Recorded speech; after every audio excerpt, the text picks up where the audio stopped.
When we look at the headlines coming out of the Middle East today, it is easy to see the nation of Iran through a purely political or military lens. The rhetoric from Tehran is often hostile, particularly towards Israel and the West, creating a picture of a nation perpetually at odds with the world. Yet to truly understand Iran and its place in the grand scheme of history and prophecy, we must look beyond the daily news cycle. We must turn to the pages of the Bible, where Iran, known for centuries as Persia, plays a significant and recurring role. Its story is woven into the biblical narrative from the book of Genesis, all the way to the prophecies of the end times, revealing a destiny far more complex and profound than many realize. The origins of the Iranian people, as described in the Bible, trace back to the immediate aftermath of the Great Flood. Noah, the patriarch who survived the deluge, had 3 sons, Shem, Ham, and Japheth. From 2 of these sons came the peoples who would form the foundation of ancient Persia. Elam, a son of Shem, settled his descendants in the southwestern part of modern-day Iran, in a fertile region near the Persian Gulf. This area became known as Elam, a powerful and ancient civilization. Meanwhile, Madai, a son of Japheth, fathered the Medes, who established themselves in the rugged mountainous region to the north. These 2 distinct peoples, the Elamites and the Medes, are the biblical ancestors of the nation we now call Iran. Understanding this dual ancestry is crucial. It highlights that from its very beginning the story of Persia is intertwined with the foundational accounts of the Bible. It is not a nation that appears suddenly on the world stage, but one whose roots are deeply planted in the soil of Genesis. The names Elam and Media are not just dusty historical footnotes, they represent the ancient bloodlines that God himself would watch over, interact with, and ultimately incorporate into his divine plan. For centuries these tribes would develop, sometimes in conflict, sometimes in concert, before eventually merging to form one of the most powerful empires the world has ever known. This connection provides a vital context for everything that follows. When the Bible speaks of Persia, it is speaking of a specific people with a specific lineage. This is not a generic, faceless empire but a nation with a divine backstory. Its journey through scripture is a dramatic one, filled with moments of conflict, moments of divine appointment, and moments of prophetic significance that stretch into our future. From Abraham's first encounter with an Elamite king to the Magi's search for a newborn Messiah, and from the decrees of Cyrus the Great to the end-of-days prophecies of Ezekiel, the story of Iran is inextricably linked to the story of God's relationship with humanity. Long before the Persian Empire rose to prominence, its ancestors made their first appearance in the biblical narrative in a dramatic and pivotal event, the first recorded international war. This conflict, detailed in Genesis chapter 14, involved a powerful coalition of kings from the east who swept down into the land of Canaan. Leading this formidable alliance was a ruler named Chedorlaomer, identified as the king of Elam. This means that the first major military antagonist mentioned in the Bible after the flood was an ancient Iranian king. His goal was to crush a rebellion by the city-states of the Jordan Valley, including the infamous cities of Sodom and Gomorrah. The invasion was swift and brutal. Chedorlaomer and his allies conquered the rebellious kings, plundered their cities, and took many captives. Among those captured was a man named Lot, the nephew of the patriarch Abraham. When news of Lot's capture reached Abraham, he did not hesitate. Despite being vastly outnumbered, Abraham mustered a small force of 318 trained men from his own household and set off in pursuit. This was a monumental test of faith. Abraham was not a king or a general. He was a nomad who had been promised a great destiny by God. Now he was facing a victorious military coalition led by a powerful Elamite king. The ensuing battle was a stunning display of divine intervention. Under the cover of darkness, Abraham executed a surprise attack, dividing his forces to strike the Elamite-led army from multiple directions. The result was a complete rout. The powerful eastern kings were defeated, and Abraham pursued them, rescuing not only his nephew Lot, but all the other captives and recovering all the looted goods. This event is profoundly significant. It establishes a pattern early in Scripture. A hostile force from the lands of Persia rises against God's people, but God grants a miraculous victory to those who trust in him. It was the first, but certainly not the last, major encounter between the people of God and the people of Iran. This ancient story sets a foundational precedent. It shows that from the earliest days of patriarchal history, The destiny of the Hebrew people and the people of ancient Iran were already intersecting. The conflict with Chedorlaomer was more than just a tribal skirmish. It was a moment where God demonstrated his power to defend his chosen people against overwhelming odds. It foreshadows future events where empires from this same region would play a crucial role, sometimes as instruments of judgment and other times as subjects of God's surprising grace. The story of Abraham and the Elamite king is the opening chapter in a long and complex relationship that continues to unfold even today. Centuries after Abraham's battle, the people of ancient Iran would once again step onto the world stage in a powerful way, but this time, not as an antagonist. This time, they would be an instrument of divine deliverance. After the kingdom of Judah was conquered by the Babylonian Empire in 586 BC, Jerusalem and its sacred temple were destroyed, and the Jewish people were carried off into exile.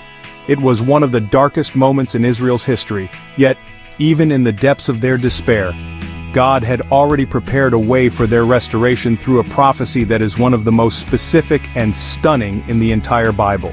It came from the prophet Isaiah, who ministered more than 150 years before the events he described would ever happen. Isaiah declared that God would raise up a future king who would conquer Babylon and free the Jewish exiles. What made this prophecy so remarkable was its specificity. Isaiah did not just predict the event, he named the king who would carry it out. In Isaiah 44 and 45, the prophet records God's words, "It is I who says of Cyrus, he is my shepherd, and he will perform all my desire." And he says of Jerusalem, she will be built, and of the temple, your foundation will be laid. God even calls this pagan Persian king his anointed, a title usually reserved for the kings of Israel or the Messiah himself. This was a radical and unprecedented prophecy. History unfolded exactly as Isaiah had foretold. Cyrus the Great, the brilliant Persian leader, united the Medes and the Persians, forged a mighty empire, and in 539 BC, he conquered the seemingly impregnable city of Babylon. Just as Daniel had prophesied, the Babylonian kingdom fell, and the Medo-Persian Empire took its place. One of Cyrus's first acts as the new ruler of the known world was to issue a decree that must have seemed unbelievable to the Jewish exiles. This decree, recorded in both the Book of Ezra and on a historical artifact known as the Cyrus Cylinder, granted the Jewish people permission to return to their homeland and rebuild their temple in Jerusalem. This act of liberation was not just a matter of political policy, it was the direct fulfillment of God's promise spoken through Isaiah a century and a half earlier. Cyrus, a king who did not personally know the God of Israel, became his chosen instrument to bring about one of the most significant moments of restoration in Jewish history. He not only allowed the Jews to leave but also commanded that the sacred vessels looted from the temple by the Babylonians be returned, and even provided financial support for the rebuilding project. This event demonstrates a profound biblical principle. God can and will use any world leader from any nation to accomplish his sovereign purposes. The story of Cyrus the Great and his astonishing decree is inseparable from the formation of the empire he ruled, the Medo-Persian Empire. This empire did not emerge from a vacuum. It was the culmination of a long historical process involving the two foundational peoples of ancient Iran, the Medes and the Elamites, who were gradually unified under Median leadership. The process began in earnest around the 8th century BC, when a Median king named Deioces began consolidating the various tribes, establishing a capital city at Ecbatana. The Medes grew in strength, becoming a formidable regional power that would play a key role in the downfall of another brutal empire. The Assyrian Empire had terrorized the Middle East for centuries, known for its extreme cruelty and its conquest of the northern kingdom of Israel. But its days were numbered. The prophets Isaiah and Nahum had both prophesied the complete destruction of the Assyrian capital Nineveh. This prophecy was fulfilled by an alliance between the Babylonians and the Medes. Under the leadership of King Cyaxares, the Median army, along with its Babylonian allies, besieged and utterly destroyed Nineveh in 612 BC. The Medes, descendants of Japheth from the mountains of Iran, had become God's instrument of judgment against the wicked Assyrian regime, just as the prophets had foretold. The balance of power in the region had shifted dramatically. The Median kingdom was now a major force, but its dominance was destined to be short-lived. A new power was rising within its own sphere of influence, the Persians. The Persians, who had been vassals of the Medes, found a visionary leader in Cyrus the Great. Through a combination of brilliant military strategy and shrewd diplomacy, Cyrus managed to conquer the Median kingdom, and instead of destroying it, he integrated it into his own. He united the two peoples, the Medes and the Persians, into a single, powerful entity. This union was the birth of the Medo-Persian Empire. This unification is critically important from a biblical perspective because it is precisely what the prophet Daniel saw in his visions. The empire was not just Persian, it was Medo-Persian. The Medes were the senior partner at first, but the Persians under Cyrus quickly became the dominant force. This unique dual structure was a defining feature of the empire that would go on to conquer Babylon and become the next world power. The rise of this empire was not a random accident of history. It was a carefully orchestrated event, prophesied in advance, that would set the stage for some of the most dramatic stories in the Old Testament, including those of Daniel and Esther. While the Medo-Persian Empire was still forming, the prophet Daniel, living as an exile in the heart of the Babylonian court, was receiving a series of divine revelations that provided a prophetic blueprint for the future of world empires. These visions, recorded in the book of Daniel, foretold the rise and fall of successive kingdoms with breathtaking accuracy. The first of these came through the interpretation of a dream that troubled the Babylonian king, Nebuchadnezzar. The king had dreamed of a colossal statue made of different materials, a head of gold, a chest and arms of silver, a belly and thighs of bronze, and legs of iron. Daniel, by the power of God, revealed that the statue represented a sequence of world empires. Daniel explained that the head of gold was Nebuchadnezzar's own Babylonian empire, but it would be replaced by an inferior kingdom, represented by the chest and arms of silver. This, Daniel prophesied, was the Medo-Persian Empire. The imagery of the two arms of silver was incredibly precise, symbolizing the dual nature of the empire formed by the union of the Medes and the Persians. This vision, given while Babylon was at the height of its power, accurately predicted its downfall and the exact nature of the kingdom that would succeed it. It was a roadmap of history written in advance, showing God's complete sovereignty over the affairs of nations. Later, Daniel received his own visions that further clarified this prophetic timeline. In one vision he saw a series of beasts rising from the sea. The second beast was a bear, which Daniel's vision explained also represented the Medo-Persian Empire. The bear was raised up on one side, a detail that perfectly symbolized how the Persian component of the empire would grow to become more dominant than the Median component. The bear had 3 ribs in its mouth, representing the 3 major conquests that would define the Medo-Persian Empire's expansion. The powerful kingdoms of Lydia, which is in modern-day Turkey, Babylon, and Egypt. This vision added another layer of detail confirming the identity and the actions of the coming empire. In yet another vision, Daniel saw a ram with 2 horns pushing westward, northward, and southward. An angel explained to Daniel that the ram was the Medo-Persian Empire, with its 2 horns representing the kings of Media and Persia. The vision noted that the second horn grew taller than the first, again emphasizing the eventual Persian dominance over the Medes. The vision then showed this powerful ram being violently struck down by a charging goat with a single prominent horn, which the angel identified as the kingdom of Greece under its first king, Alexander the Great. These visions provided an undeniable, detailed forecast of Persia's rise to power and its eventual fall, demonstrating that history unfolds not by chance but according to a divine plan. One of the most beloved and dramatic stories in the entire Old Testament takes place deep within the heart of the Persian Empire, in its capital city of Susa. The Book of Esther tells the incredible story of a young Jewish orphan who rises to become the queen of the most powerful empire on earth, and in doing so, saves her people from complete annihilation. The story is set during the reign of King Ahasuerus, widely identified by historians as Xerxes I, the son of Darius the Great and the grandson of Cyrus. At this time, a large Jewish population was living throughout the 127 provinces of the Persian Empire, from India to Ethiopia. The villain of the story is Haman, a high-ranking official in the king's court. Filled with pride and a deep-seated hatred for the Jewish people, Haman devises a wicked plot to exterminate every Jewish man, woman, and child in the empire on a single day. He persuades King Ahasuerus to issue an irrevocable decree, sealing it with the royal signet ring.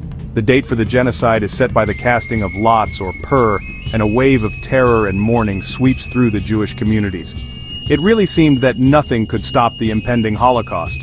But God had quietly positioned a rescuer in the most unlikely of places, the royal palace itself. Esther, whose Jewish name was Hadassah, had been chosen as the new queen after Ahasuerus deposed his previous wife. On the advice of her cousin and guardian Mordecai, she had kept her Jewish identity a secret. When Mordecai learned of Haman's genocidal decree, he sent a message to Esther, urging her to go before the king and plead for her people. This was a life-threatening proposition.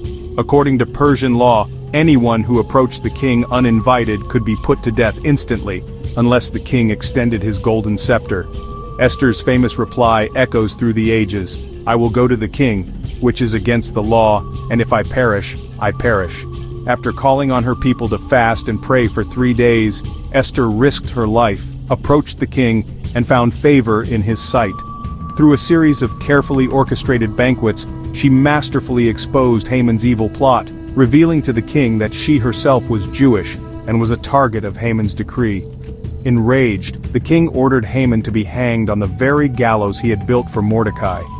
Because the original decree could not be revoked, the king issued a new one, empowering the Jewish people to arm themselves and defend their lives against any who would try to attack them. The day that was meant for their destruction became a day of great victory and deliverance, a celebration that is commemorated by Jewish people to this day as the Festival of Purim. The connection between Persia and the biblical narrative does not end with the Old Testament. It reappears in a very significant way at the beginning of the New Testament, in the story of the birth of Jesus Christ. The Gospel of Matthew records that after Jesus was born in Bethlehem, a group of distinguished visitors arrived in Jerusalem, asking a startling question, "Where is he who has been born King of the Jews? For we saw his star in the east and have come to worship him." These visitors are described as Magi from the east. The term Magi, from the Greek word magoi, was the specific name for the priestly and scholarly caste of ancient Persia and Media. These were not kings in the traditional sense, but rather a hereditary class of wise men, astronomers, and counselors who held immense influence in the Persian court. They were the keepers of ancient knowledge, skilled in interpreting dreams and observing the stars.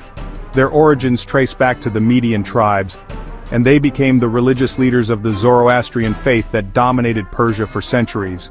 The fact that a delegation of high-ranking Persian magi would travel hundreds of miles to worship a newborn Jewish king is a remarkable event that really demands explanation. How did these men from Iran know to look for the Messiah? The most compelling answer lies with the prophet Daniel. Remember that Daniel had served as a high-ranking official and chief administrator over all the wise men, including the Magi, in both the Babylonian and Medo-Persian empires. It is highly probable that Daniel's own prophecies, including his famous 70 weeks prophecy in Daniel chapter 9, which gives a precise timeline for the coming of the Messiah, the Prince, were preserved in the archives of the Magi. These Persian scholars, studying the ancient texts left by the Hebrew prophet who had once been their master, would have known when to expect the arrival of this prophesied king. Their journey and the gifts they brought were laden with prophetic meaning. They brought gold, a gift for a king, acknowledging Jesus' royalty. They brought frankincense, an incense used in the temple, acknowledging his divinity and role as high priest. And they brought myrrh, an embalming spice, prophetically pointing to his future suffering and sacrificial death. The visit of the Persian Magi serves as a powerful testament that the news of the Messiah's birth was not just for the Jewish people. It was a message for the entire world. And the first Gentiles to come and worship Jesus were these distinguished scholars from the land of Persia, modern-day Iran. While the Bible records a rich history of interaction with Persia, it also contains specific prophecies about Iran's role in the future, particularly in the last days. The prophet Ezekiel, writing during the Babylonian exile, received a detailed vision of a great war that would take place in the latter years. This prophecy, found in Ezekiel chapters 38 and 39, describes a massive coalition of nations that will form an alliance to invade the nation of Israel after it has been regathered into its land and is living in unsuspecting peace. This future conflict is commonly known as the War of Gog and Magog. What is critically important for our understanding of modern events is the list of nations that Ezekiel names as part of this invading force. The prophecy explicitly identifies Persia as a key member of the alliance. In Ezekiel's day, Persia was a known geographical and political entity, and today its direct descendant is the modern state of Iran. The prophecy leaves no room for ambiguity. In the end times, Iran will join forces with a leader called Gog, of the land of Magog, often identified with Russia or the regions to its south, and other nations including Kush, modern-day Sudan, and Put, which is Libya, in a massive attempt to destroy Israel. The prophecy describes the motivation for this invasion as a desire to capture spoil and seize plunder. The invading armies will come like a storm cloud covering the land, a seemingly unstoppable force descending upon the mountains of Israel. From a human perspective, Israel's situation will appear hopeless. The nation will be surrounded by a confederacy of enemies bent on its complete annihilation. This scenario, which once may have seemed far-fetched, now looks increasingly plausible given the current geopolitical alignments and the heated rhetoric emanating from the regime in Tehran, which has repeatedly called for Israel's destruction. However, the prophecy does not end with Israel's defeat. On the contrary, it describes a dramatic and decisive divine intervention. Just as the invading armies are poised for victory, God himself will step in to defend his people. The prophecy states that God will unleash a great earthquake, infighting among the troops, pestilence, torrential rain, hailstones, fire, and sulfur upon the armies of Gog and his allies. The invading forces will be utterly destroyed on the mountains of Israel. God declares that through this event, he will magnify himself and make his holy name known in the eyes of many nations, so they will know that he is the Lord. The prophecy of Ezekiel 38 clearly indicates a future judgment for the nation of Persia as part of the Gog and Magog alliance. This is a sobering and serious warning. However, it is not the final word from the Bible on the destiny of the Iranian people. Scripture often presents a dual reality of judgment for sin and rebellion, alongside a promise of ultimate redemption for those who turn to God. In the case of Iran, another less-known prophecy offers a profound message of hope and restoration. This promise is found in the writings of the prophet Jeremiah and concerns the ancient land of Elam, the southern region of modern-day Iran. In Jeremiah chapter 49, the prophet delivers a series of judgments against various nations surrounding Israel, including Ammon, Edom, and Damascus. Among them is a specific oracle against Elam. Jeremiah prophesies that God will bring disaster upon Elam, scattering its people to the four winds. He says, "I will shatter the bow of Elam, the mainstay of their might." This prophecy was likely fulfilled in part through the various conquests and upheavals that the region of Elam experienced in ancient times. It speaks of a period of divine discipline and dispersion for the Elamite people, the descendants of Shem, who formed one of the core ancestral groups of Iran. But the prophecy does not end there. In a stunning turn, after pronouncing judgment, God makes an extraordinary promise of future restoration. The final verse of the oracle declares, "But it will come about in the last days that I will restore the fortunes of Elam, declares the Lord." This is a powerful promise of grace. It indicates that despite Elam's past and future transgressions, including its role in the end-times invasion of Israel, God has not forgotten its people. His plan for the people of Iran does not culminate in their total destruction, but includes a future of restoration, a regathering of its captives, and a renewal of its fortunes. This promise of hope for Elam provides a beautiful and crucial balance to the harsh prophecy of Ezekiel. It suggests that while the aggressive, anti-Israel regime of Iran will face judgment, the people of Iran themselves are the object of God's redemptive love. Today, we are seeing an unprecedented turning of hearts in Iran, with Christianity growing faster there than in any other country in the world. This may be the beginning of the fulfillment of Jeremiah's promise. The biblical story of Iran is a complex tapestry of judgment and mercy, of rebellion and redemption. It is the story of a nation with a profound biblical past and a prophetic future that ultimately points not to destruction, but to a final glorious restoration in the last days.